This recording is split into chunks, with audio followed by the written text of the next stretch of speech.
one thing I wanted to share, we all know Om, hopefully. It's something that's typically chanted at the beginning of a yoga class or at the end, right, to center, gather the class. This is something that actually helps to support and stimulate vagal nerve activity, which can increase heart rate variability and the overall parasympathetic activity in the body. What I always like to kind of highlight to people on why it works, though, is it actually gets you into your body. And this is where you actually connect to key centers of the body through the process of chanting Om. If you actually all want to do it with me live or kind of while we're in this together and feel how Om moves through the body, this can kind of better help explain to a client why this might be such a great grounding technique. So I'm going to take a second to do Om here, and then we'll talk about where we're feeling this, right? So if you'll join me here. Om.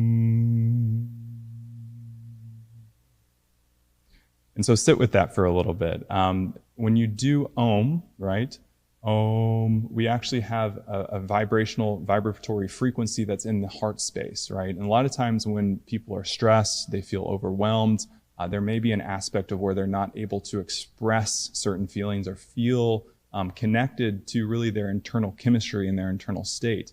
The Om in Om starts to actually open and connect the body from an awareness state to that very area of the body, right? And this can be akin to the heart chakra of the body. But as we then move through you actually find that Om, that actually starts to connect to the throat, right? So you actually have the Om moving from the heart to the throat, and the aspect actually connects to the head. And what that does is it allows the body to be more aligned in terms of expression, which then, of course, may help the individual to feel less overwhelmed, right?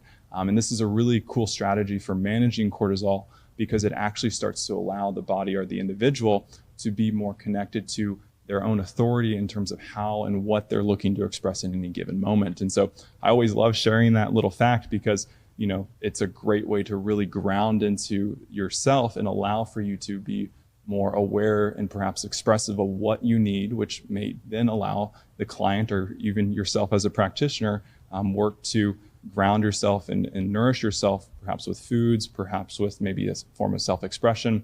Maybe there's something that you need to say, which allows you to feel less stressed, right? So a little fun fact.